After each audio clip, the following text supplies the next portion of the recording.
Hey there, photographers. Brenda Petrella here, and welcome to Outdoor Photography School, where we help you create better images and reconnect with nature. If this is your first time here, then thank you for joining us, and if you find these tutorials to be helpful, then please consider hitting that subscribe button. Now, today's topic is going to be on how to create texture in your waterfall images, and this was inspired by a subscriber named Michael Slonwhite, who left a comment and said, "If you're looking for a topic, I'm interested in using Photoshop to develop waterfalls to show different amounts of texture in the water."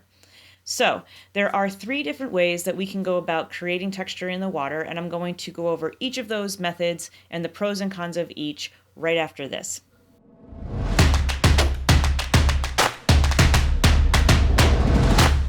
So why would you want to create texture in your water in a post-processing step? Well, really that comes down to personal preference. If your aim is to capture the motion of the water and freeze it in time, then you would want to use a short shutter speed. However, if you want to create that creamy, silky look of the waterfall, then you want to use a long shutter speed.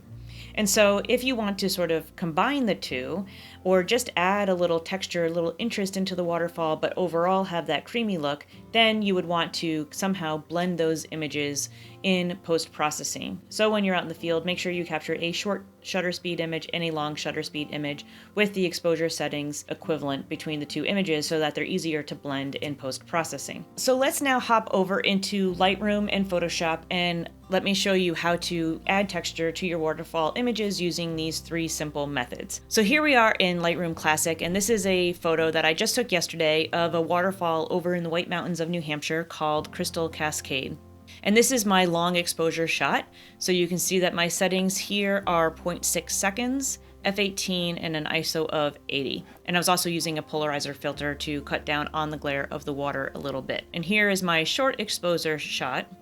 And my settings are 1/25 of a second, f/16 because I needed to let in just a little bit more light, and ISO 1000. I didn't really want to go up above ISO 1000. So I've already done some initial edits in Lightroom on both of these images, and if I compare them side by side, you can see that the exposures of the 2 are pretty equivalent. So at this point, we can now open them up in Photoshop. So what I'm going to do is just at the bottom, click on one image, hold down Shift, click on the second image, then I'm going to right click and scroll up to Edit In, and then scroll over to Open as Layers in Photoshop. So now the 2 images are opened as layers in Photoshop. Now, if you're not comfortable yet with how to use layers or layer masks in Photoshop, then I encourage you to watch my tutorial on that, where I break it down in very simple terms how layers and layer masks work. And we're going to be talking about those today, but I'm not going to go over the basics. My top layer is my long exposure, and if I click on the little eyeball next to it to hide it, I can see the bottom layer, which is the short exposure. So I'm going to turn it back on again. Now the first thing that I'm going to do is click on both layers. So click and hold Shift and click on the other layer. And now both layers are selected. And I'm going to go over to Edit and Auto Align Layers, and then click on Auto and OK. And Photoshop will now align the layers. Now I took this on a tripod, so they should be fairly well aligned, but just in case there was any wiggle or whatever, Photoshop will align it. And if there is any misalignment in the edges, we can always crop that out at the end. Okay, so now the images are aligned.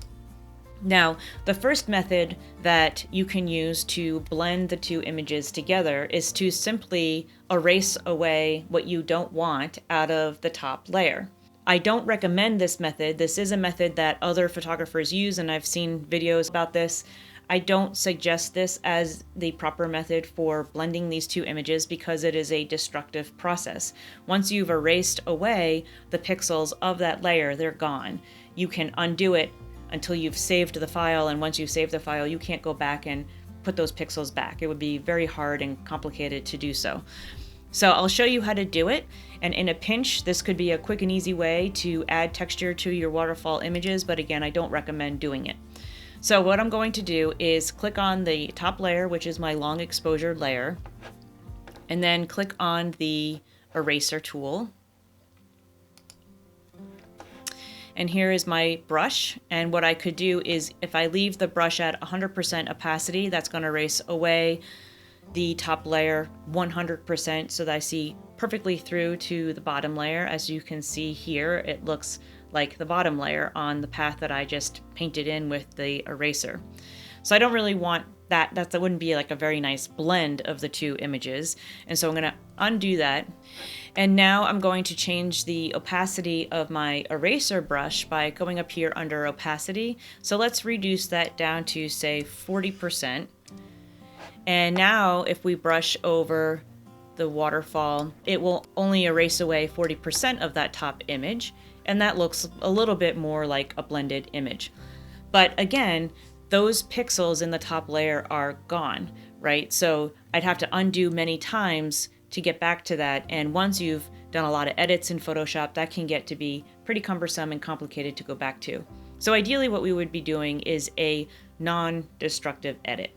So let's just undo that for now, get rid of those erased marks. So method number 2 is to simply change the opacity of the top layer. And the way you can do that is over here on the right-hand side with the top layer selected. Under opacity, we can change the opacity by simply dragging to the left those little arrows on the opacity. And you can see, if you're looking at the image, as I do that, you can slowly start to see the texture of the image underneath start to come through. So this is another very fast, simple way to blend the two images, especially once they're aligned. This should work fairly well. Now, the problem with this is that if you have trees or leaves or ferns or any other type of vegetation that may be swaying a little bit in a breeze, then as you change the opacity of one image so that you're making it partially transparent down through to the next image, then you might get some blurring of branches, and that would be very difficult to correct. So unless you have a perfectly still and static image, this might not be the best approach. So let's turn the opacity back to 100%. So the way that I do recommend that you blend images in order to create texture in your waterfalls is to use layer masks. And so this is a non-destructive edit that you have very fine control over and that you can always go back and change later should you want to. So let's do a layer mask. So I'm going to keep that top layer selected, and I'm going to go down here to this layer mask icon, which looks like a white rectangle with a black dot in the middle. I'm going to click on that, and that adds a white layer mask to that top layer. And if you recall from that other video that I did on layer masks, a white layer mask shows you whatever layer it is attached to, whereas a black layer mask hides that layer. So in this case, we want to use a white layer mask, and now we're seeing the top layer. If we want to now start to see through to the bottom layer, we need to use a black paintbrush. So I'm going to go over here and select my brush tool, and down here, I'm going to set my foreground color to black. And with a black paintbrush, I can paint onto the white layer mask to basically remove that part of the layer mask so that that part of the layer mask becomes transparent to the layer below. And it does this by just manipulating the layer mask and not the actual pixels in the layer. So with the white layer mask selected, as you can see with this little white bounding box around the layer mask, I'm going to take my brush tool with a black paintbrush, and I'm going to make my paintbrush just a little bit bigger by tapping on the right bracket key. So the right and left bracket keys can make your brush bigger and smaller. I'm going to change my opacity of my brush to, say, 40%. Let's see how that looks.